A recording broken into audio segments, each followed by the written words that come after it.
നാമത്തിന് മഹത്വം ഉണ്ടാവട്ടെ. എൻ്റെ പേര് ജോസ്ന ആൻ്റണി. ഞാൻ Ithithanam saint Mary's church Changanassery അതിരൂപത അംഗമാണ്. ഞാൻ ഡിസംബർ 6 തീർത്ഥാടന ഉടമ്പടി എടുത്തതാണ്. ഇപ്പം 3 പ്രാവശ്യം ഞാൻ ഉടമ്പടി പുതുക്കി. ഇതെൻ്റെ 2ാമത്തെ ഉടമ്പടി സാക്ഷ്യമാണ്. ഡിസംബർ 17, 2024 ഞാൻ ആദ്യത്തെ സാക്ഷ്യം പറഞ്ഞിരുന്നു. എൻ്റെ 1ാമത്തെ സാക്ഷ്യം എൻ്റെ ജോലിയെ സംബന്ധിച്ചിട്ടുള്ളതാണ്.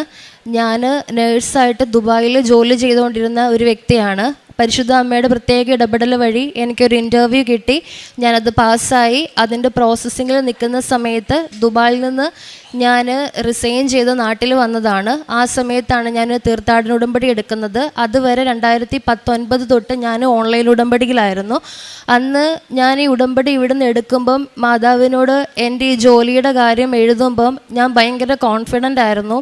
കാരണം എൻ്റെ ജീവിതാനുഭവത്തിൽ മാതാവ് അന്ന് വരെ എന്നെ പ്രത്യേകം അനുഗ്രഹിച്ചിരുന്നു. ഞാൻ ചോദിച്ച ഒന്നും എനിക്ക് ലഭിക്കാതിരുന്നിട്ടില്ല.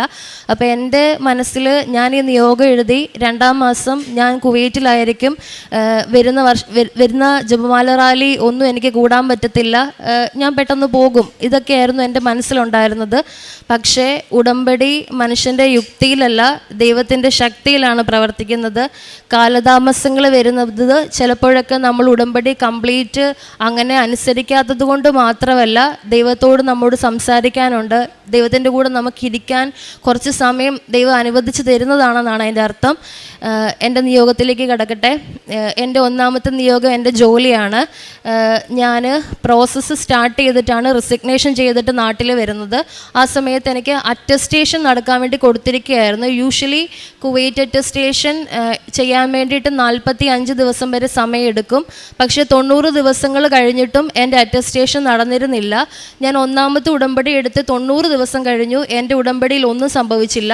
2ാമത്തെ ഉടമ്പടി പുതുക്കി പ്രാർത്ഥിച്ചുകൊണ്ടിരുന്നു, ഒന്നും നടക്കുന്നില്ല. ഞാൻ ഏപ്രിൽ മന്ത് വന്നിട്ട് ജോസഫ് അച്ഛനെ കണ്ടു. അച്ഛൻ എന്നെ ബ്ലെസ് ചെയ്തു. അച്ഛൻ എനിക്ക് വേണ്ടി മാതാവിനോട് പ്രാർത്ഥിച്ചിരുന്ന സമയത്ത് എനിക്ക് മാതാവിൻ്റെ മെസ്സേജ് വന്നു. മാതാവ് എന്നോട് സംസാരിച്ചു. 1 വർഷം കഴിയാതെ എനിക്ക് യാത്ര ചെയ്യാൻ സാധിക്കില്ല, കർത്താവ് പലതും എന്നെ പഠിപ്പിക്കാൻ ആഗ്രഹിക്കുന്നു എന്നുള്ള കാര്യം മാതാവ് എന്നോട് സംസാരിച്ചു. പക്ഷേ ഫസ്റ്റ് ഇത് കേട്ടപ്പം ഞാൻ ഒട്ടും മാതാവ് സംസാരിക്കുമ്പോൾ ഞാൻ ഇതിനോട് ഓക്കെ ആയിരുന്നില്ല. കാരണം എൻ്റെ ആഗ്രഹം നാട്ടിൽ നിൽക്കാൻ എനിക്ക് താല്പര്യമില്ല, എനിക്ക് പുറത്തു പോകണമെന്നുള്ളതായിരുന്നു. പക്ഷേ ദൈവത്തിൻ്റെ പ്രൊസീജിയർ ഇതാണ്, ദൈവം ആഗ്രഹിക്കുന്നത് ഇതാണെന്ന് അന്ന് ഈ അൾത്താരയുടെ മുന്നിൽ ഇരുന്ന് തന്നെ മാതാവ് എന്നോട് പറഞ്ഞു തന്നിട്ടുണ്ടായിരുന്നു. അങ്ങനെ ഞാൻ ഇവിടുന്ന് തിരിച്ചുപോയി. അടുത്ത ആഴ്ചയിൽ ഉടമ്പടി ധ്യാനത്തിൽ ജോസഫ് അച്ഛൻ പറഞ്ഞു, നമ്മൾ ഉടമ്പടിയിൽ വിഷയങ്ങൾ സമർപ്പിക്കുമ്പം നമ്മുടെ നിയോഗങ്ങൾക്ക് ഒരുപാട് പ്രയോറിറ്റി കൊടുക്കരുത്. നമ്മുടെ നിയോഗങ്ങൾ ദൈവത്തിന് സമർപ്പിക്കുക, അത് ദൈവത്തിന് കൊടുത്ത കാര്യമാണ്, ബാക്കി നോക്കാൻ ദൈവത്തിന് അറിയാം. അപ്പോൾ ഈ പ്രയോറിറ്റൈസ് ചെയ്ത് ഒരു കാര്യം മാത്രം രാവിലെയും പകലും രാത്രിയെല്ലാം ഒരേ കാര്യം പറഞ്ഞ് ദൈവത്തോട് പ്രാർത്ഥിക്കാതെ നമ്മൾ ദൈവസ്നേഹത്തിലായിരിക്കാൻ വേണ്ടിയിട്ട് ശ്രദ്ധിക്കണം. ഉടമ്പടി എന്നുള്ളത് ദൈവവുമായിട്ട് നമ്മൾ ഏറ്റവും കൂടുതൽ സ്നേഹിക്കപ്പെടുന്ന ഒരവസ്ഥയാണ്. അത് നമുക്ക് വിശ്വാസം ഉണ്ടാവണം, പ്രത്യാശ ഉണ്ടാവണം, പിന്നീടാണ് നമ്മൾ ദൈവസ്നേഹത്തിലെത്തുക. ഇതൊരു പ്രോസസ്സാണ്, നമ്മൾ ഈ പ്രോസസ്സ് കംപ്ലീറ്റ് ആവണം. അപ്പം അച്ഛൻ ഇങ്ങനെ പറഞ്ഞ അനുസരിച്ച് ഞാൻ അന്ന് തൊട്ട് എൻ്റെ ഈ നിയോഗത്തിന് വേണ്ടിയിട്ട് ഈ മൊമെൻറ്റ് വരെ പ്രാർത്ഥിച്ചിട്ടില്ല.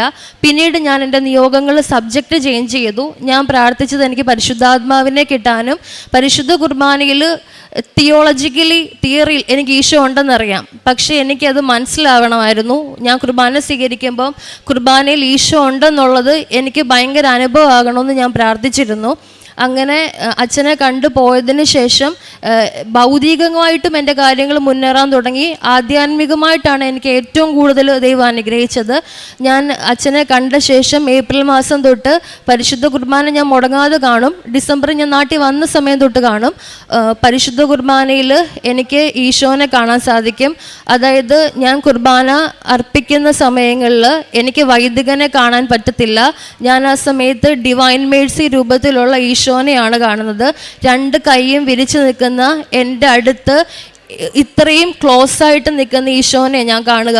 അത് അന്ന് തൊട്ട് ഇന്ന് വരെ, ഇന്ന് രാവിലത്തെ പരിശുദ്ധ കുർബാന വരെ ഞാൻ കാണുന്നുണ്ട്.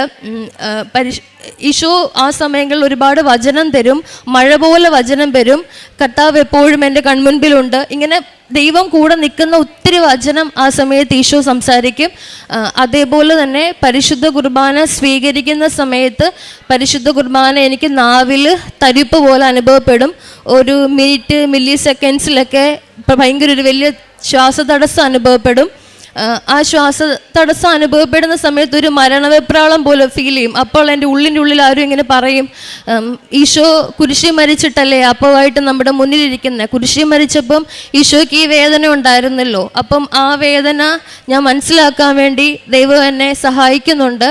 അതേപോലെ പരിശുദ്ധ കുർബാനയിൽ കാസായും പീലാസയും എഴുന്നള്ളിച്ച് വൈദികൻ വരുന്ന സമയത്ത് ഞാൻ ഈശോ കുരിശ് ചുമക്കുന്നതും ആ സമയത്ത് സ്വർഗത്തിൽ നിന്ന് 1000 മാലാഖമാര്, പരിശുദ്ധ അമ്മ ഒക്കെ നിറഞ്ഞു നിൽക്കുന്നതായിട്ടുമാണ് കാണുന്നത്. ഞാൻ ഇത്രയും കാലം ഫൗസ്റ്റീന പുണ്യവതിയുടെ ബുക്കും അല്ലെങ്കിൽ നമ്മൾ സഭ പഠിപ്പിച്ചതും അനുസരിച്ച് വിശ്വസിച്ചത് പരിശുദ്ധ കുർബാന ഇങ്ങനെയാണെന്നാണ്. പക്ഷെ ഇപ്പം ഇത്രയും മനുഷ്യരുടെ മുന്നിൽ ഞാൻ സാക്ഷ്യപ്പെടുത്തുന്നു, ഞാനിതെൻ്റെ കണ്ണുകൊണ്ട് കാണുന്ന കാര്യമാണ്. പരിശുദ്ധ കുർബാന വളരെ വലിയൊരു സത്യമാണ്. കുർബാനയിൽ അഴിയപ്പെടാത്തതൊന്നുമില്ല. പരിശുദ്ധ കുർബാനയിൽ വിശ്വസിച്ച് പ്രാർത്ഥിച്ച ഈശോനെ കാണാൻ പറ്റും. ഇതെൻ്റെ അനുഭവമാണ്. എനിക്കിതിലും വലിയൊരു അനുഗ്രഹം ദൈവം തരാനില്ല. എനിക്ക് സത്യത്തിൽ ദൈവത്തോട് ഞാൻ പറഞ്ഞിട്ടുണ്ട്, എനിക്കിത് മതി, വേറെ ഒന്നും വേണ്ട, ഇത് മതി, എൻ്റെ ഒരു കാര്യവും നടക്കണ്ട, എനിക്കിത് മതി എന്ന് ഞാൻ ഈശോയോട് പറഞ്ഞിട്ടുണ്ട്. എൻ്റെ ഇവിടെ അറ്റസ്റ്റേഷൻ്റെ കാര്യം പറഞ്ഞല്ലോ, ഇത്രയും പ്രോസസ്സ് എനിക്ക് സമയം കൂടുതലായിരുന്നു. ഞാനിവിടെ വന്ന് അച്ഛനെ കണ്ടതിന് ശേഷം എനിക്ക് അതുവരെ എൻ്റെ ഏജൻസിയിൽ നിന്നോ ഹോസ്പിറ്റലിൽ നിന്നോ ഒരു റെസ്പോൺസ് ഉണ്ടായിരുന്നില്ല. പക്ഷെങ്കിൽ അച്ഛൻ്റെ ബ്ലെസ്സിങ് കിട്ടിയതിന് ശേഷം എൻ്റെ ഏജൻസിയിൽ എൻ്റെ പേപ്പർ വർക്ക് ഹാൻഡിൽ ചെയ്തിരുന്ന ഒരാളെ മാതാവ് ചേഞ്ച് ചെയ്തു, പകരം വേറൊരാളായി. ആ പുള്ളി എന്നെ നിരന്തരം എൻ്റെ ഒരു ഫ്രണ്ടിനെ പോലെ എന്നെ വിളിക്കും, ടെൻഷൻ അടിക്കേണ്ടെന്ന് പറയും. എൻ്റെ പ്രോസസ്സ് സ്റ്റാർട്ട് ചെയ്തു. ഹോസ്പിറ്റലിൽ തന്നെ എന്നോട് റെസ്പോണ്ട് ചെയ്യാൻ വേണ്ടി തുടങ്ങി. ആ സമയങ്ങളിൽ എനിക്ക് ചേംബർ അറ്റസ്റ്റേഷൻ എന്ന് പറഞ്ഞ ദുബായിൽ നിന്ന് ഒരു അറ്റസ്റ്റേഷൻ വേണമായിരുന്നു. അത് കംപ്ലീറ്റ് ആയാൽ മാത്രമേ കുവൈറ്റ് എംബസി അറ്റസ്റ്റേഷൻ നടക്കത്തുള്ളൂ.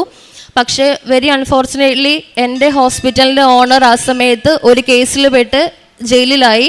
ആ സമയത്ത് എനിക്ക് സിഗ്നേറ്ററി സീല് തരേണ്ടത് ഈ ഓണറാണ്. പക്ഷെങ്കിൽ ഓണർ ഇല്ലാത്ത സമയത്ത് എനിക്ക് അദ്ദേഹം പുറത്തുനിന്ന് ഇറങ്ങിയാൽ മാത്രമേ എനിക്ക് സീല് കിട്ടത്തുള്ളൂ. എനിക്ക് യാതൊരു വഴിയില്ല. അദ്ദേഹം എന്ന് ജയിലിൽ നിന്ന് പുറത്തിറങ്ങുമെന്ന് എനിക്കറിയില്ല. അത് സീല് കിട്ടാതെ എൻ്റെ ഒരു പ്രോസസ്സ് ഇനി മുന്നോട്ട് നീങ്ങത്തില്ല. ഞാൻ ഇവിടെ വന്ന് മാതാവിനോട് പ്രാർത്ഥിച്ചു. ഞാനിത് ഒറ്റയ്ക്ക് എടുത്ത തീരുമാനമല്ല, മാതാവ് പറഞ്ഞതുകൊണ്ട് ഞാൻ ഈ ജോലിക്ക് അപേക്ഷിച്ചാണ്. ഞാൻ ആഗ്രഹിച്ച ഒരു രാജ്യമല്ല, ഞാൻ ആഗ്രഹിച്ച ജോലിയല്ല. അമ്മ ഈശോയും പറയുന്നു, ഞാൻ കേൾക്കുന്നു. അതുകൊണ്ട് ബാക്കിയുള്ളത് എന്താണെന്ന് വെച്ചാൽ അത് ചെയ്യണമെന്ന്.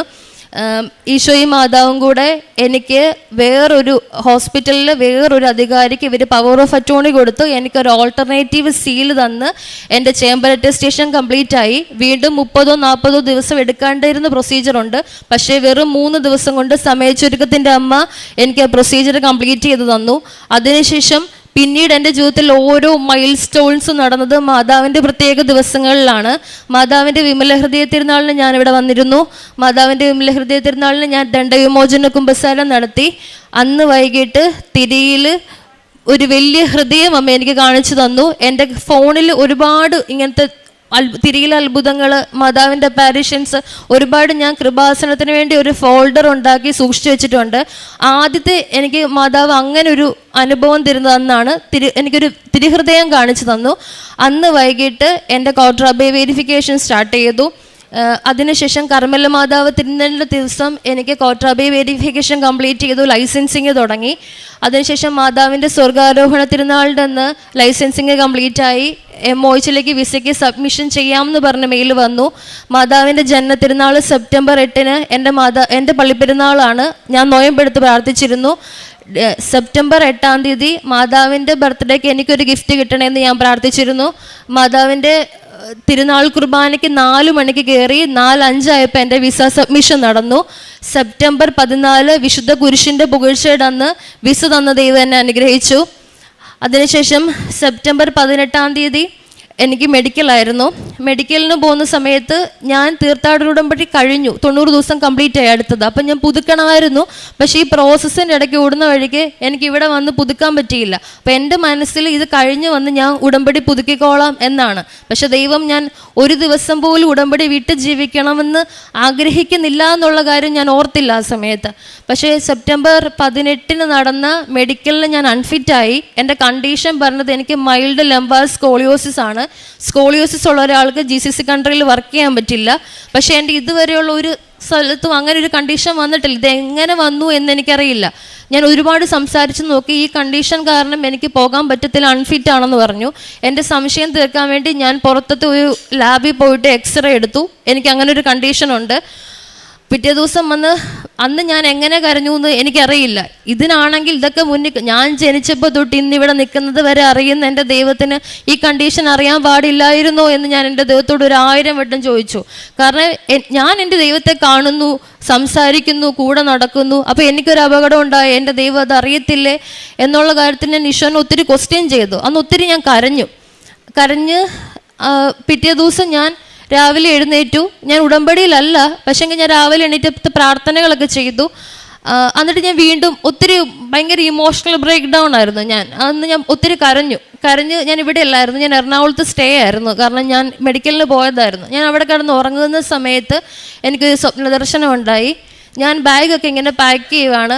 എൻ്റെ ചുറ്റും കുറേ ആൾക്കാർ കൂടി നിന്നിട്ട് എന്നെ ഇങ്ങനെ കളിയാക്കുവാണ്. ഞാൻ ഫെയിലായി പോയി, പരാജയപ്പെട്ട് എന്തൊക്കെ ഒത്തിരി ആൾക്കാർ ഇങ്ങനെ കൂവിയൊക്കെ വിളിക്കുക. ഞാൻ കരഞ്ഞുകൊണ്ട് ഞാൻ ബാഗൊക്കെ പാക്ക് ചെയ്യുകയാണ്. അപ്പോൾ എൻ്റെ തലയുടെ മുകളിൽ ഒരു ഷെൽഫുണ്ട്. അവിടുന്ന് ഞാൻ 2 എന്തോ എടുത്ത് ബാഗിൽ വെച്ചതൊരു ക്രൂശിത രൂപവും ഏതോ ഒരു മാതാവിൻ്റെ സ്റ്റാച്ചുവും മാത്രമാണ്. അത് ഞാൻ എടുത്ത് ബാഗിൽ വെക്കാൻ തിരിയുമ്പോൾ ആരും എൻ്റെ കാലിൽ ഇക്കിളിയിട്ടു. ഞാൻ തിരിഞ്ഞു നോക്കുമ്പം കരുണയുടെ രൂപത്തിലുള്ള ജീവനുള്ള എൻ്റെ ഈശോയായിരുന്നു. 2 വാക്ക് ഈശോ പറഞ്ഞുള്ളൂ, ഞാനില്ലേ കൂടെ എന്ന്. അങ്ങനെ 2 പ്രാവശ്യം ഈശോ എന്നോട് പറഞ്ഞു, ഞാനില്ലേ കൂടെ എന്ന്. ഇത് കേട്ടതും ഞാൻ ഞെട്ടി എഴുന്നേൽക്കുകയാണ് ചെയ്തത്. എഴുന്നേൽപ്പോൾ എനിക്ക് ആത്മാവിൽ നിന്ന് ഭയങ്കര പ്രചോദനം ഉണ്ടായി ഓൺലൈൻ ഉടമ്പടി എടുക്കാൻ. ഞാൻ അപ്പം തന്നെ ഓൺലൈൻ ഉടമ്പടിയിൽ ഒരു നിയോഗം എഴുതിയിട്ടുള്ളൂ, എനിക്ക് മെഡിക്കൽ ഫിറ്റ് ആവണം, എനിക്ക് ഇങ്ങനൊരു കണ്ടീഷൻ ഉണ്ടാവാൻ പാടില്ല. ദൈവത്തിന് ഒരൊറ്റ ദിവസമേ ഉള്ളൂ, എന്താ ചെയ്യേണ്ടതെന്ന് എനിക്കറിയില്ല. ഞാൻ വിശ്വസിക്കുന്നു ദൈവം ഇതെനിക്ക് തരുന്ന കാനാൻ ദേശമാണ്. ഈ മോശയും കൂട്ടരും ഇത്രയും വർഷം എടുത്തിട്ടല്ലേ അവിടെ പോകുന്നത്. എനിക്ക് ദൈവം 1 വർഷമല്ലേ തന്നുള്ളൂ അവിടം വരെ പോകാൻ. അതുകൊണ്ട് ദൈവത്തിൻ്റെ വലിയ പദ്ധതിയായിട്ടാണ് ഞാൻ ഇതിനെ കണ്ടുകൊണ്ടിരിക്കുന്നത്. അപ്പം ഞാൻ ഈശോയോട് ഇത് പറഞ്ഞു, ഉടമ്പടി എടുത്തു, പ്രാർത്ഥിച്ചു. അതേ സമയത്ത് ഞാൻ സ്വപ്നം കാണുമ്പം എൻ്റെ അനിയത്തിക്ക് ഒരു സ്വപ്ന ദർശനം ഉണ്ടായി. അവൾ ആ സമയത്ത് ദുബായിലാണ്. അവൾ കാണുന്നത് ഞാനും എൻ്റെ അനിയത്തിയും കൂടെ നടന്നു പൊയ്ക്കൊണ്ടിരിക്കുകയാണ്. ഒരു ദേവാലയം, മാതാവിൻ്റെ നിത്യസഹായ മാതാവിൻ്റെ ഒരു ദേവാലയത്തെ അങ്ങ് കാണാൻ ഞങ്ങൾക്ക് അങ്ങോട്ട് നടന്നു പോയിക്കൊണ്ടിരിക്കുന്നത്. അപ്പം ഞാൻ എൻ്റെ അനിയത്തിയോട് പറയുകയാണ്, എനിക്ക് നടക്കാൻ പറ്റത്തില്ല, കൈക്കും കാലിനും നടുവിനൊക്കെ ഭയങ്കര വേദനയാണ്, നടക്കാൻ പറ്റത്തില്ല ജോസ്മി, ഒട്ടും നടക്കാൻ പറ്റത്തില്ല. ഇതാ ഞാൻ പറഞ്ഞുകൊണ്ട് റിപ്പീറ്റ്ലി ഇത് തന്നെ പറഞ്ഞുകൊണ്ടിരിക്കുന്നത്. അപ്പോൾ എൻ്റെ അനിയത്തി പറയുന്നുണ്ട്, നടക്ക്, കുഴപ്പമില്ല എന്നൊക്കെ പറയുന്നുണ്ട്. പെട്ടെന്ന് ആകാശത്തുനിന്ന് മാതാവ് ഇറങ്ങി താഴെ വന്നു. 2 കൈയും വിരിച്ചു നിൽക്കുന്ന, 2 കൈ തുറന്നു പിടിക്കാൻ നമ്മളെ സഹായിക്കാൻ നിൽക്കുന്ന ഇമേജാണ്. അപ്പം മാതാവ് ഇങ്ങനെ 2 കൈ നിവർത്തി പിടിച്ചിട്ട് എൻ്റെ അനിയത്തിയോട് സംസാരിക്കുകയാണ്. ജോസ്നെ ഇപ്പം അനുഭവിക്കുന്ന വേദന കുരിശി കിടന്നപ്പം ഈശോയ്ക്ക് ഇതേ വേദനയായിരുന്നു. ഇതേപോലെ ഈശോയ്ക്ക് നടുവിനും കാലിനും നട്ടലിനും ഒക്കെ വേദനയായിരുന്നു. അതേ വേദനയാണ് ജോസ്നെ ഇപ്പം അനുഭവിക്കുന്നത്. ഇങ്ങനെ പറഞ്ഞ് ഈ സ്വപ്നം കഴിഞ്ഞു. പിറ്റേ ദിവസം രാവിലെ മെഡിക്കലിന് പോകുമ്പോൾ ഞാൻ ഒരു കാര്യം ഡിമാൻഡ് ചെയ്തിട്ടുള്ളൂ ദൈവത്തോട്. ഇത് തന്നാലും ഞാൻ നന്ദി പറയും, തന്നില്ലെങ്കിലും നന്ദി പറയും. ഇന്ന് എന്നെ കൃപയിലെത്തിച്ചത് ദൈവമാണ്. ഇന്ന് എൻ്റെ ദൈവത്തോട് ക്വസ്റ്റ്യൻ ചെയ്യാൻ എനിക്ക് ഇടയാവരുത്. എനിക്ക് എന്ത് സംഭവിച്ചാലും ഞാൻ ഇപ്പോൾ ജീവിക്കുന്ന ഈ അവസ്ഥയിൽ നിന്ന്, എൻ്റെ ദൈവത്തെ ഞാൻ ഇങ്ങനെ കണ്ടുകൊണ്ട് നിൽക്കുന്ന അവസ്ഥയിൽ നിന്ന് പുറകോട്ട് പോകാൻ എനിക്ക് പാടില്ല. ഇത് മാത്രമേ ഞാൻ ഈശോയോട് ഡിമാൻഡ് ചെയ്തിട്ടുള്ളൂ. പിന്നെ എനിക്കൊരു അടയാളം വേണം, ഈശോയും മാതാവും എൻ്റെ കൂടെ നിൽക്കുന്നുണ്ടെന്നുള്ളതിനൊരു അടയാളം. ഞാൻ മെഡിക്കൽ എടുക്കുന്ന സ്ഥലത്ത് ചെന്നപ്പം ഒരു 2 സ്റ്റെപ്പ് ഡിസ്റ്റൻസ് പോലും ഇല്ല. ഈ മെഡിക്കൽ സെൻറ്ററിനോട് ചേർന്ന് തന്നെ ഒരു ഗ്രോട്ടയാണ്. വ്യാകുലമാതാവ് ഈശോനെ മടിയൊക്കെ എടുത്തിക്കൊണ്ടിരിക്കുന്ന ഒരു രൂപമാണ് അതിലുണ്ടായിരുന്നത്. എനിക്ക് ഇതിലും പല അടയാളം വേണ്ടായിരുന്നു. എനിക്കറിയായിരുന്നു ഈശോയും മാതാവ് എൻ്റെ കൂടെ ഉണ്ടെന്ന്. ഞാനിവിടുന്ന് കൊണ്ടുപോയ ഉടമ്പടി നിറച്ച വസ്തുവായ ഉപ്പ് അവിടെ ഇട്ട് പ്രാർത്ഥിച്ച് മെഡിക്കൽ സെൻറ്ററിനകത്ത് കയറി. ഒരു ക്രൂശിത രൂപവും മാതാവിൻ്റെ കാശുരൂപവും ഞാൻ കൈ പിടിച്ചു. എനിക്ക് ഭയങ്കര പാനിക്കായിരുന്നു. ഞാൻ എക്സ്റേ റൂമിൽ കിടക്കുമ്പോൾ എനിക്കൊരു മെറിറ്റ് ഇല്ല, കാരണം എനിക്കറിയാം എനിക്ക് അവിടെ ഒരു വളവുണ്ട്. അപ്പം ഫിറ്റ് ആകുമോ അൺഫിറ്റ് ആകുമോ എന്നുള്ളതല്ലേ. എന്ത് വന്നാലും ദൈവത്തോട് ലാസ്റ്റ് നന്ദിയേ പറയാൻ പാടുള്ളൂ. ഇതാണ് എൻ്റെ ഡിമാൻഡ്. എക്സ്റേക്ക് ഡ്രസ്സ് മാറി എക്സ്റേ മെഷീൻ്റെ ഫ്രണ്ടിൽ നിൽക്കുമ്പം ഞാൻ പ്രാർത്ഥിച്ചത് ഇങ്ങനെയാണ്. നിയമാവർത്തന പുസ്തകം 33:25-27. എഷ്രോൺ, നിന്റെ ദൈവത്തെ പോലെ ആരുമില്ല. നിന്നെ സഹായിക്കാൻ വിഹായസിലൂടെ അവിടുന്ന് മഹത്വപൂർണ്ണമായ മേഘത്തിന്മേൽ സഞ്ചരിക്കുന്നു. നിത്യനായ ദൈവം നിന്റെ അഭയം, താങ്ങുന്നത് അവൻ്റെ ശാശ്വത ഹസ്തങ്ങൾ. ഈ വചനം മാത്രം പറഞ്ഞ് എൻ്റെ കയ്യിൽ ഉപ്പുണ്ടായിരുന്നു. എനിക്ക് അവിടെ ഉപ്പ് വിതറാനൊന്നും പറ്റത്തില്ല, കാരണം ആൾക്കാരുണ്ട് ചുറ്റും. ഞാൻ ഉപ്പ് 2 കയ്യിലും പുരട്ടി അങ്ങനെ നിന്നു. ഞാൻ എക്സ്റേ എടുത്ത് റിട്ടേൺ ഇറങ്ങുമ്പം എക്സ്റേ ടെക്നീഷ്യൻ്റെ സിസ്റ്റത്തിൽ എനിക്ക് എൻ്റെ എക്സ്റേ കാണാമായിരുന്നു. എനിക്കൊരു പ്രശ്നവും ഇല്ല, എനിക്കൊരു കുഴപ്പമില്ല. അന്നത്തെ മെഡിക്കലിൽ 3 മണിക്ക് ഞാൻ ഫിറ്റായി. എനിക്ക് അങ്ങനെ ഒരു കണ്ടീഷനും ഇല്ല.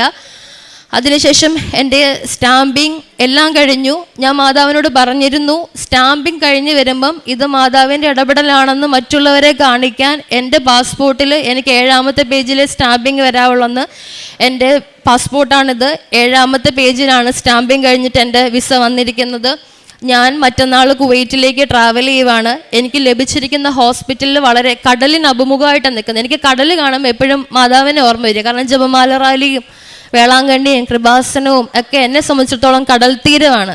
ദൈവാനുഭവം ഏറ്റവും കൂടുതൽ അനുഭവിക്കുന്ന സ്ഥലം. അപ്പം ഞാൻ ഉറച്ചു വിശ്വസിക്കുന്നു, ദൈവം എന്നെ കൊണ്ടുപോകുന്നതും ദൈവം എന്നെ നടത്താൻ പോകുന്നതും ഇതേ കൃപയെ തന്നെയായിരിക്കുമെന്ന്. അതുപോലെ എനിക്ക് ഉണ്ടായിരുന്നൊരു മെസ്സേജാണ്, ഇവിടെ നിന്നപ്പോൾ ജപമാല റാലി ഞാൻ കൂടിയിട്ടേ പോകത്തുള്ളെന്നാണ് ഈ 1 വർഷം കൊണ്ട് മാതാവ് ഉദ്ദേശിച്ചിരുന്നത്. കാരണം 2 പ്രാവശ്യം ഞാൻ ഒരു പ്രാവശ്യം ടിക്കറ്റ് എടുക്കാൻ നോക്കി കിട്ടിയില്ല. 2ാമത്തെ പ്രാവശ്യം ടിക്കറ്റ് എടുത്തു, ലീവ് കിട്ടാണ്ട് എനിക്ക് ജപമാല റാലി കൂടാൻ പറ്റിയിട്ടില്ല. ഈ വർഷം ഞാൻ ജപമാല റാലി നടന്നു. എനിക്ക് ഭയങ്കര കാലുവേദനയും നടുവേദനയൊക്കെ ആയിരുന്നു. ഞാൻ എങ്ങനെ ഇത്രയും കിലോമീറ്റർ നടന്നെന്ന് എനിക്കറിയത്തില്ല. ഞാൻ ഒരുപാട് ജപമാല ചൊല്ലി 60 ജപമാല വാങ്ങി ഞാൻ ആൾക്കാർക്ക് കൊടുത്തു. അതുപോലെ തന്നെ എനിക്ക് വേറെ പറയാനുള്ളത്, മെയ് മാസത്തിൽ ഇവിടെ വണക്ക് മാസം നടക്കുമല്ലോ. അപ്പം ഞാനിവിടെ ഏപ്രിൽ മന്തിൽ വന്ന് മാതാവിൻ്റെ ഇതിൻ്റെ ഒരു മിനി സ്റ്റാച്ചു മേടിച്ചുകൊണ്ട് വീട്ടിൽ പോയായിരുന്നു. അപ്പം ഞാൻ ഇത്രയും വർഷമായിട്ട് കൃപാസനത്തിൽ വരികയാണെങ്കിലും എൻ്റെ കയ്യിൽ ഇതേ രൂപത്തിലുള്ള മാതാവിൻ്റെ ഒരു സ്റ്റാച്ചു ഉണ്ടായിരുന്നില്ല. അപ്പം എനിക്കിത് കണ്ടപ്പോൾ ഭയങ്കര ഒത്തിരി സന്തോഷമായി. ഞാനിങ്ങനെ ഒരു മാതാവിൻ്റെ രൂപം വാങ്ങാൻ പറ്റുമെന്ന് എനിക്കറിയത്തില്ലായിരുന്നു. അന്ന് ഞാൻ പോയി സ്റ്റാളിൽ നിന്ന് വാങ്ങിച്ചു.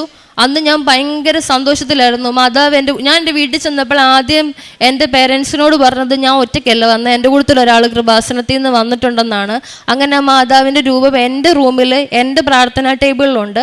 അപ്പം എനിക്കൊരു ഇതുണ്ട്, ഞാൻ പ്രീവിയസ് സാക്ഷ്യത്തിലും പറഞ്ഞിട്ടുണ്ട്, ഞാൻ ഭയങ്കര അറ്റാച്ച്ഡ് ആണ് ഈശോയോടും മാതാവിനോട്. എനിക്ക് വേറെ മോട്ടിവേഷണൽ സ്പീക്കേഴ്സ് ഒന്നുമില്ല. എനിക്ക് എന്ത് പ്രശ്നം വന്നാലും ഞാൻ ബൈബിളാണ് എടുത്ത് വായിക്കുക. സംസാരിക്കുന്നത് ഈശോയാണ്, എൻ്റെ ബെസ്റ്റ് ഫ്രണ്ട് ഈശോയാണ്. എനിക്കൊരു വലിയ അഫെക്ഷൻ ഉണ്ട് ദൈവത്തോട്.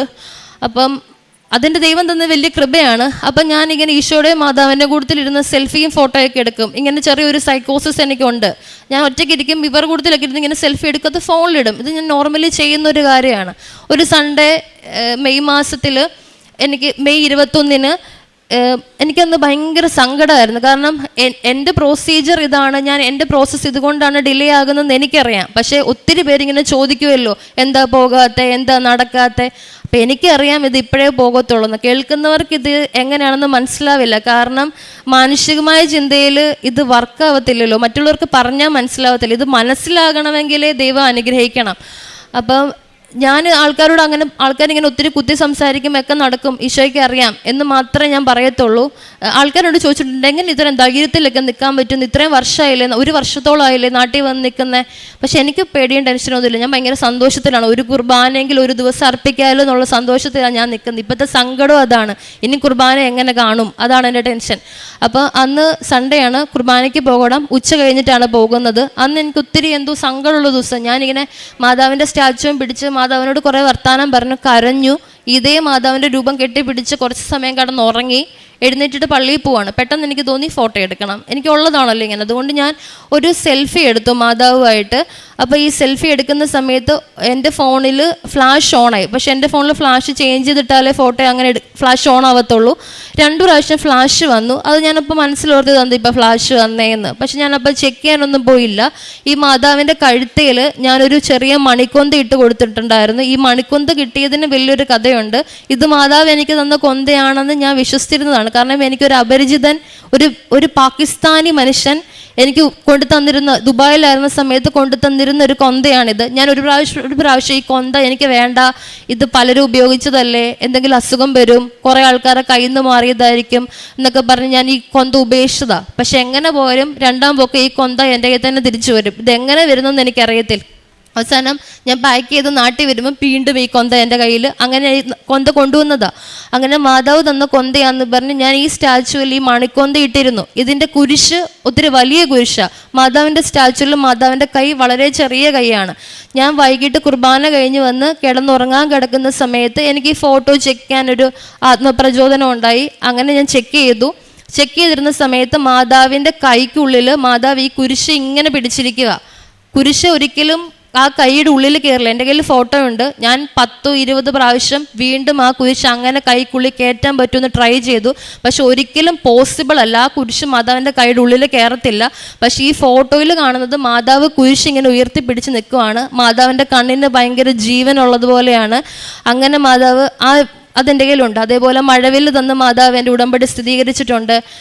എനിക്ക് ഒരുപാട് പ്രാവശ്യം സുഗന്ധ അഭിഷേകം, അത് ഈ സ്പ്രേ കുപ്പിയൊക്കെ നിലത്ത് വീണ് പൊട്ടും. എൻ്റെ അപ്പുറത്തൊരു കുപ്പി പൊട്ടിയ എന്ത് സ്മെല്ല് വരും, അതേപോലെയാണ്. ഒരു പ്രാവശ്യമൊക്കെ ഞാൻ വീട്ടിൽ നിന്ന് ഇറങ്ങി പുറത്തു പോയി നിന്നിട്ടുണ്ട്. പെട്ടെന്ന് ടെൻഷനായി, ഇത്രയും സ്മെല്ല് എങ്ങനെയാണ് വരിക. അങ്ങനെ അനുഭവങ്ങൾ ഉണ്ടായിട്ടുണ്ട്. തിരിയിൽ എനിക്ക് മാതാവ് ഹൃദയം, അതുപോലെ തന്നെ സീഡ്, ഒരു വിത്തിൻ്റെ ഷേപ്പ്, ഒരുപാട് പ്രാവശ്യം പൂക്കളുടെ ഷേപ്പ്, അതുപോലെ ഓരോ നമ്പേഴ്സ്, ഇങ്ങനെ മിക്കവാറും കാണും. എല്ലാ എടുത്ത വീഡിയോയും ഫോട്ടോസും ആയിട്ട് ഞാൻ വെച്ചിട്ടുണ്ട്. ഇങ്ങനെ കാണാൻ പറ്റും. അതുപോലെ എൻ്റെ 2ാമത്തെ സാക്ഷ്യം ഈ പരിശുദ്ധ കുർബാനയുടെ സാക്ഷ്യമാണ്. ജീവിക്കുന്ന ദൈവത്തെ കണ്ണിൽ കാണാൻ പറ്റുന്നതാണ് എൻ്റെ 2ാമത്തെ സാക്ഷ്യം. 1ാമത്തെ സാക്ഷ്യം എൻ്റെ ജോലിയാണ്. 3ാമത്തത് ജോസഫ് അച്ഛനെ ഞാൻ ഇവിടെ കാണാൻ വേണ്ടി വന്ന സമയത്ത് എൻ്റെ നിയോഗം അച്ഛൻ്റെ കൊടുത്തത് എനിക്ക് ജോലിയില്ല എന്നുള്ള കാര്യം. ആ സമയത്ത് എൻ്റെ ഉള്ളിലൊരു നിയോഗം ഉണ്ടായിരുന്നു, എൻ്റെ അനിയത്തിയുടെ ജോലി. അവളില്ലാത്തത് കൊണ്ട് ഞാനത് എക്സ്പ്ലെയിൻ ചെയ്യുന്നില്ല. പക്ഷേ എൻ്റെ അനിയത്തിക്ക് അച്ഛനെ ഞാൻ കണ്ടതിൻ്റെ 2ാമത്തെ ദിവസം ജോലി കൊടുത്തു. അവൾ ദുബായിൽ ഇപ്പോൾ വർക്ക് ചെയ്തുകൊണ്ടിരിക്കുകയാണ്. ചെറുതും വലുതുമായിട്ട് ഒത്തിരി ഭൗതിക നന്മ തന്ന ദൈവം അനുഗ്രഹിച്ചിട്ടുണ്ട്. പ്രേക്ഷിത പ്രവർത്തനങ്ങളായിട്ട് ഞാൻ ചെയ്യുന്നത്, അച്ഛൻ എപ്പോഴും പറയും, നമ്മൾ വിശേഷ വിദ്യയാൽ എന്ത് ചെയ്യുന്നു എന്നുള്ളതാണ് ദൈവം നോക്കുക. കാരണം നമ്മൾ ഈശോയുടെ ഒരു കാര്യം ചോദിക്കുമ്പോൾ ഈശോ ചോദിക്കും, ഇത് നിനക്ക് ചെയ്തു തരേണ്ടതിന് നീ എന്ത് ചെയ്തു എന്നുള്ളത് ഈശോ ചോദിക്കും. അത് ഉറപ്പായിട്ടും ചോദിക്കും. അപ്പോൾ ഞാൻ ചെയ്യുന്നത്, ഓൾറെഡി നമ്മൾ ഈ കൃപാസനം പത്രം കൊടുക്കുമ്പം അതിലിഷ്ടം പോലെ, അത് വചനമാണല്ലോ നമ്മൾ പങ്കുവെക്കുന്നത്, ഈശോനെ പങ്കുവെക്കുക. പക്ഷെ അതിൽ എൻ്റെ കോൺട്രിബ്യൂഷൻ എന്താണെന്നുള്ളതല്ല. ഞാൻ ചെറിയ ചിറ്റ് പേപ്പേഴ്സ് ഉണ്ടാക്കും. അതിൽ ഞാൻ 2-3 വചനങ്ങൾ എഴുതും. ഞാൻ തന്നെ പ്രിപ്പയർ ചെയ്യും. ബൈബിൾ തുറന്ന് വെച്ച് 3 കെട്ടോ 4 കെട്ടോ ഉള്ള 54-60 പേപ്പറിലേക്കുള്ള വചനം ഞാൻ തന്നെ എഴുതി, ഞാൻ തന്നെ പിൻ ചെയ്യും. എന്നിട്ട് ഞാൻ ബസ് സ്റ്റാൻഡിലെ ഹോസ്പിറ്റലുകളെ, എന്നെ ഹോസ്പിറ്റലിൽ നിന്നൊക്കെ ഇറക്കി വിട്ടിട്ടുണ്ട്. സെക്യൂരിറ്റി ഒക്കെ പിടിച്ചെന്നെ ഇറക്കി വിട്ടിട്ടുണ്ട്. ഇങ്ങനെ അവിടെ വെച്ചിട്ട് പോകുമോ അങ്ങനെ ഇങ്ങനെയൊക്കെ പറഞ്ഞിട്ട് 2 പ്രാവശ്യം ഇറക്കി വിട്ടിട്ടുണ്ട്. ബസ് സ്റ്റാൻഡിൽ കൊണ്ട് കൊടുക്കും. അതുപോലെ എനിക്ക് ആവശ്യം ഉള്ളവർക്കെന്നല്ലാതെ ആർക്കും ഞാൻ കൊടുക്കത്തില്ല. ഞാൻ ഈ പത്രങ്ങളെല്ലാം വചനം എഴുതി പ്രിപ്പയർ ചെയ്ത് വെച്ച് ആദ്യം ഉപ്പിട്ട് പ്രാർത്ഥിക്കും, വിശ്വാസ പ്രമാണം ചൊല്ലി പ്രാർത്ഥിക്കും. അർഹതയില്ലാത്ത ഒരാളുടെ കയ്യിൽ പോലും ഈ പത്രം കിട്ടല്ലേ എന്ന് പ്രാർത്ഥിച്ചിട്ടാണ് ഞാൻ കൊടുക്കുക. അതുപോലെ പ്രേക്ഷിത പ്രവർത്തനമായിട്ട് ചെല്ലുക. അച്ഛൻ്റെ ഡെയിലി ബ്രെഡിനെ പറ്റി മസ്റ്റായിട്ട് പറയണം. അതായത് അച്ഛനെ നമുക്ക് എല്ലാവർക്കും ഇവിടെ വന്ന് എപ്പോഴും വന്ന് കണ്ട് സംസാരിക്കാനോ പ്രാർത്ഥനാ നിയോഗം നമുക്ക് ചോദിക്കാനോ പറ്റത്തില്ല. അച്ഛൻ നമ്മുടെ കൂടെ ഇരുന്ന് പ്രാർത്ഥിക്കുന്ന ഒരു വലിയ അവസ്ഥയാണ് ഈ ഡെയിലി ബ്രെഡ്. ഞാൻ എപ്പോഴും ഓർക്കും, അച്ഛനെ നമുക്ക് നൽകിയ ദൈവത്തിന് ഭയങ്കര നന്ദി പറയണം. കാരണം നമുക്ക് ലൂർദിലും ഫാത്തിമയിലും ഒക്കെ ഉള്ള മാതാവിനെ അറിയത്തുള്ളൂ. എനിക്ക് ഉറപ്പുണ്ട് എത്രയും പെട്ടെന്ന് സഭ ഇത് അംഗീകരിക്കും, ഇത് വിശ്വാസ സത്യമായിട്ട് അംഗീകരിക്കും. അപ്പം നമ്മുടെ നാട്ടിൽ നമ്മുടെ അടുത്ത് മാതാവ് വന്നതിൻ്റെ മെയിൻ കാരണം ജോസഫ് അച്ഛൻ്റെ പ്രാർത്ഥനയും അച്ഛൻ്റെ പ്രവർത്തനവുമാണ്. അച്ഛനോട് എത്ര നന്ദി പറഞ്ഞാലും മതിയാവത്തില്ല. അപ്പം ഞാനിങ്ങനെ ചിലപ്പം ബൈബിൾ വചനങ്ങളെ പറ്റിയിട്ടായിരിക്കാം, അല്ലെങ്കിൽ എന്തെങ്കിലും ഒരു കാര്യത്തെപ്പറ്റി എന്തെങ്കിലും ഒരു കാര്യം ചിന്തിച്ചിങ്ങനെ രാത്രി കിടന്നുറങ്ങും. പിറ്റേ ദിവസത്തെ ഡെയിലി ബ്രെഡിൽ അച്ഛൻ ഈ കാര്യത്തെ പറ്റിയിട്ടായിരിക്കും സംസാരിക്കുക. സക്കേവൂസിൻ്റെ ഭവനത്തിൽ ഈശോ വന്നതിനെ പറ്റി, അല്ലെങ്കിൽ 2 ധൂർത്തപുത്രൻ്റെ ഉപമ പറഞ്ഞപ്പോൾ അച്ഛൻ പറഞ്ഞിട്ടുണ്ട്, മൂത്ത മകനെ പിതാവിന് ഒത്തിരി ഇഷ്ടമായിരുന്നു. എന്നിട്ടും ഇളയ മകനോട് എന്തുകൊണ്ട് ഇങ്ങനെ ചെയ്തു? ഇങ്ങനത്തെ കുറേ എനിക്കും സംശയങ്ങളൊക്കെ ഉണ്ടായിരുന്നു. അച്ഛൻ ഇതൊക്കെ എങ്ങനെ മനസ്സിലാക്കുന്നതെന്ന് എനിക്കറിയത്തില്ല. ഞാൻ ചിന്തിക്കും, പിറ്റേ ദിവസം അച്ഛനത് സംസാരിക്കും. പരിശുദ്ധാത്മാവ് വെളിപ്പെടുത്തുന്ന കാര്യങ്ങളാണ് ഇതൊക്കെ. അങ്ങനെ ഡെയിലി ബ്രെഡിൽ എൻ്റെ ആഗ്രഹങ്ങളൊക്കെ പറഞ്ഞ് ഞാൻ പ്രാർത്ഥിക്കാറുണ്ട്. ദൈവം സാധിച്ചു തരാറുണ്ട്. ഞാൻ ഈ ഡെയിലി ബ്രെഡ് ഡെയിലി ഷെയർ ചെയ്യും. അതോടൊപ്പം തന്നെ ഡെയിലി ഒരു വചനം വെച്ച് ഷെയർ ചെയ്യും. ഉടമ്പടി ധ്യാനം എല്ലാ ചൊവ്വാഴ്ചയും മാക്സിമം ഞാൻ ലൈവായിട്ട് കാണും. അപ്പം തന്നെ ഷെയർ ചെയ്യും. എനിക്കിപ്പോൾ 29 വയസ്സാണുള്ളത്. എന്നോട് ഒരുപാട് പേര് ചോദിച്ചിട്ടുണ്ട്, പ്രാർത്ഥിച്ച് പ്രാന്തായി പോയതാണോ, ഇത്രയും ഒന്നും സ്പിരിച്വാലിറ്റിയുടെ ആവശ്യമില്ല, അങ്ങനെ ഒത്തിരി പേര് പറഞ്ഞിട്ടുണ്ട്. ഒത്തിരി പേര് കളിയാക്കാറുണ്ട്. ഞാൻ എൻ്റെ ഇൻസ്റ്റഗ്രാമിലൊക്കെ മിക്കവാറും പോസ്റ്റ് ചെയ്യുന്നത് വചനവും റീൽസും ഒക്കെയാണ്. അപ്പോൾ ഒത്തിരി പേര് കളിയാക്കും, ഞാൻ പ്രൊട്ടസ്റ്റൻ്റ് ആണോ, ഒരുപാട് അങ്ങനെയൊക്കെ ചോദിച്ചിട്ടുണ്ട്. പക്ഷേ എനിക്ക് പറയാനുള്ളത്, ഇത് തന്നത് ദൈവമാണ്. നമ്മൾ ജീവിച്ചിരിക്കുന്ന സമയത്ത് ദൈവത്തെ മഹത്വപ്പെടുത്തിയാൽ മാത്രമേ ദൈവതിരുസന്നിധിയിൽ നമ്മൾ ചെല്ലുമ്പം ദൈവം നമ്മളെ മഹത്വപ്പെടുത്തത്തുള്ളൂ. നമ്മൾ ഈ ആയിരിക്കുന്ന എൻ്റെ ഈ ഏജാണ് ഞാൻ കാണുന്ന ഏറ്റവും ദി ബെസ്റ്റ് ടൈം ദൈവത്തെക്കുറിച്ച് മറ്റുള്ളവർക്ക് കൊടുക്കാൻ വേണ്ടിയിട്ട്. അത് ഞാൻ യൂസ് ചെയ്യുവാണ്.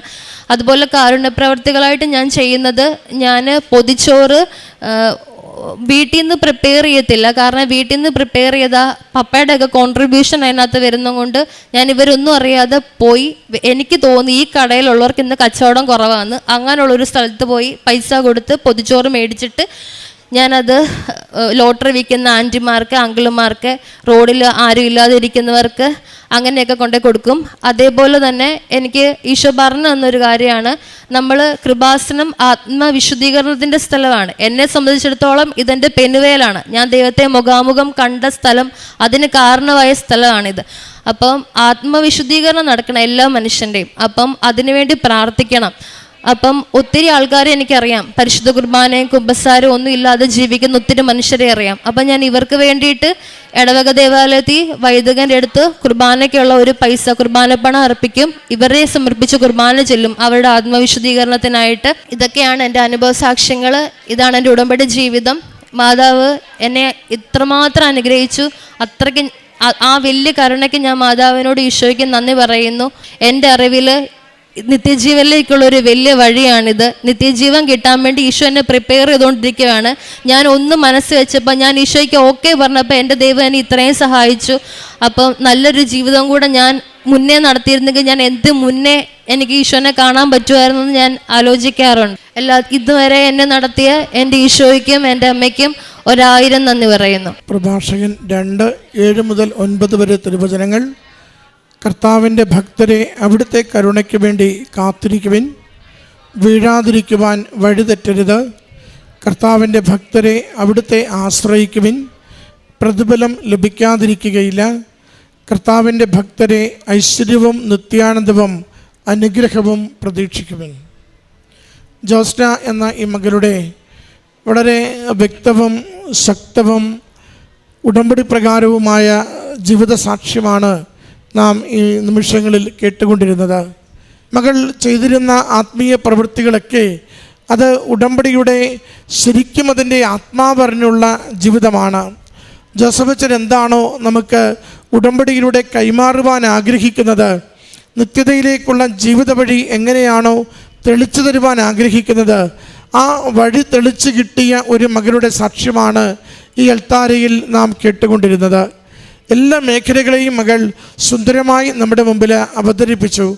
അത് ആത്മീയ ജീവിതത്തിൻ്റെ ആഴമാണെങ്കിലും ദൈവസ്നേഹത്തോടുകൂടി ദരിദ്രരോടും അഗതികളോടുമുള്ള കാരുണ്യ പ്രവൃത്തികളാണെങ്കിലും സുവിശേഷത്തെ ഹൃദയത്തോട് ചേർത്ത് പിടിച്ച് ഏത് സാഹചര്യത്തിലും ഏത് പ്രതിസന്ധിയിലും തനിക്ക് തന്നെ അനുഗ്രഹങ്ങളില്ലാതിരിക്കുന്ന വരണ്ട കാലത്തും ദൈവനാമത്തെ മഹത്വപ്പെടുത്തിക്കൊണ്ട് മറ്റുള്ളവർക്ക് സുവിശേഷം പങ്കുവയ്ക്കുവാൻ കിട്ടുന്ന എല്ലാ സാധ്യതകളെയും ഉപയോഗിക്കുന്നത്, അത് കൃപാസനം പത്രം കൈമാറുന്നതാവട്ടെ, യൂട്യൂബിലെ പ്രാർത്ഥനകൾ ഷെയർ ചെയ്യുന്നതാവട്ടെ, സാക്ഷ്യങ്ങൾ ഷെയർ ചെയ്യുന്നതാവട്ടെ, മകൾക്ക് കിട്ടുന്ന സ്വപ്ന ദർശനങ്ങൾ, അടയാളങ്ങൾ അതൊക്കെ പങ്കുവയ്ക്കുന്നതാവട്ടെ, ഓരോന്നും ദൈവനാമം മഹത്വപ്പെടുത്തുവാൻ വേണ്ടി മകൾ എങ്ങനെ ജീവിതത്തെ ഉരുക്കി തേച്ച് മിനുക്കി എടുത്തുവെന്ന് ഈ വാക്കുകളിലൂടെ സാക്ഷ്യപ്പെടുത്തുകയാണ്. ഉടമ്പടി വിശ്വസ്തയോടെ ജീവിക്കുന്നവർക്ക് ദൈവാനുഗ്രഹം വളരെ ക്രിസ്റ്റൽ ക്ലിയറായിട്ട് കാണുവാൻ സാധിക്കും. മകൾ പറയുന്നുണ്ട്, ഒരു ദിവസം മുമ്പ് മകളുടെ മെഡിക്കൽ ഫിറ്റ്നസ് തയ്യാറാകുമ്പോൾ അത് മെഡിക്കൽ ഫിറ്റല്ല എന്ന രീതിയിൽ റിപ്പോർട്ട് കിട്ടുന്നുണ്ട്. സോറിയാസിസ് എന്ന ഒരു പ്രത്യേക വിഭാഗത്തെ അതിന് തടസ്സമായി പറയുകയും ചെയ്യുന്നുണ്ട്.